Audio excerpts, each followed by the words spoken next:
तेलंगाना में जो है वहाँ पर अक़लियती लीडरशिप नहीं के बराबर है। तो उस सिलसिले में वहाँ पर हम जब जाकर देखे और महसूस हुआ कि यहाँ पर हम लोगों को थोड़ा बहुत हमारी जो अवेलेबल लीडरशिप है उसको सामने लाकर कांग्रेस के लीडरों से मिलाना चाहिए और उनसे बात करवाना चाहिए। तो मैं और हमारे ज़मीर अहमद साहब और नासिर हुसैन साहब, मंसूर अली खान सब मिलकर एक फ़ैसला लिया कि भाई जब्बार भी शामिल थे, जब्बार अहमद, तो वहाँ के जितने भी इदारे हैं, चाहे वो 2-3 तंजीमें भी थे वहाँ पर, तहरीक शाबान एक तंजीम है, फिर जमात उलमाए हिंद है, फिर इस्लामी जमात इस्लामी हिंद, फिर वहाँ पर वेलफेयर पार्टी, फिर मेमन जमात और शिया जमात, महदवी जमात, इन लोगों को सब जमकर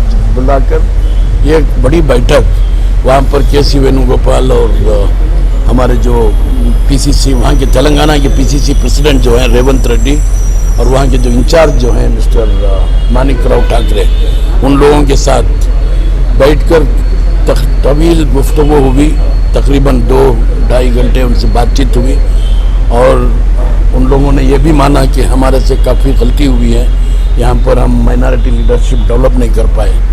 तो उसका एक वजह यह है कि क्योंकि वहाँ पर जो ये एमआईएम है, एमआईएम जब कभी भी कोई भी पार्टी आती है तो उसके साथ अलायंस कर लेते हैं। पहले कांग्रेस थी, कांग्रेस के साथ अलायंस, उसके बाद टीडीपी थी, टीडीपी के साथ अलायंस, जब अब बीएसआर है उसके साथ अलायंस।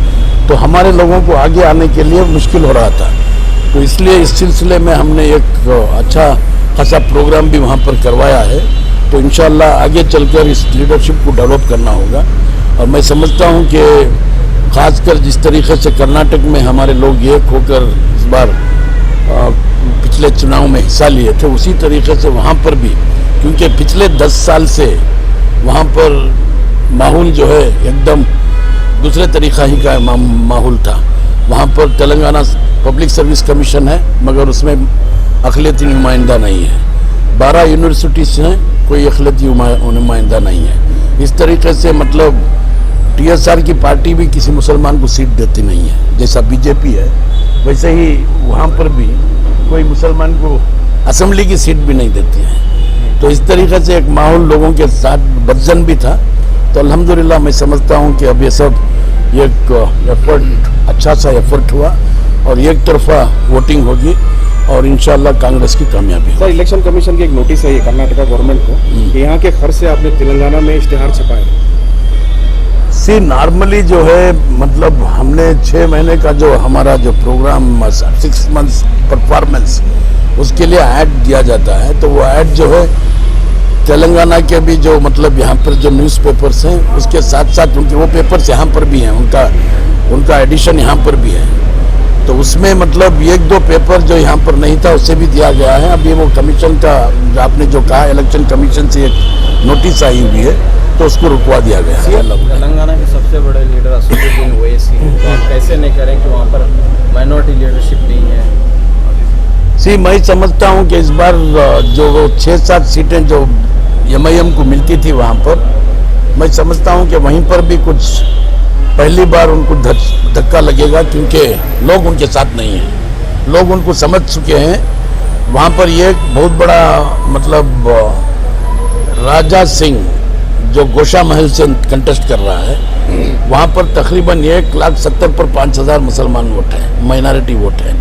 एमआईएम को चाहिए था कि वहाँ पर वो कैंडिडेट डालकर, एक मुस्लिम कैंडिडेट डालकर उसको हराना चाहिए था, क्योंकि वो बहुत बड़ा दुश्मन है खासकर अक़लियतों का।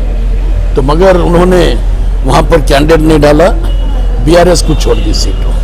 तो उसका मतलब ये है कि उनके पास उनके साथ कोई अंदरूनी मामला है, तो ये लोग जान चुके हैं। इस तरीके से 2-3 ऐसे सीट हैं जहाँ पर एमआईएम कैंडिडेट डाल सकती थी। श्रीराम कंपल्ली बोलकर एक कॉन्स्टिट्यूंसी है, उसमें भी 1,65,000 मुस्लिम वोट से, वहाँ पर भी नॉन मुस्लिम को दिया है। और जानबूझकर जुबली हिल्स में अजहरुद्दीन जहाँ लड़ रहे हैं, वहाँ पर अजहरुद्दीन के जीतने के चांसेस है, वहाँ मुसलमान कैंडिडेट को दिया है। तो उसका मतलब लोगों के बीच में ये बात पहुंच चुकी है। अंडरस्टैंडिंग है बीजेपी, हाँ, बीजेपी और बीएसआर के साथ इनकी अंडरस्टैंडिंग है, ये एमआईएम की, और ये बाहर बात आ रही है अभी, इसलिए वो they are losing the ground. शुक्रिया सर।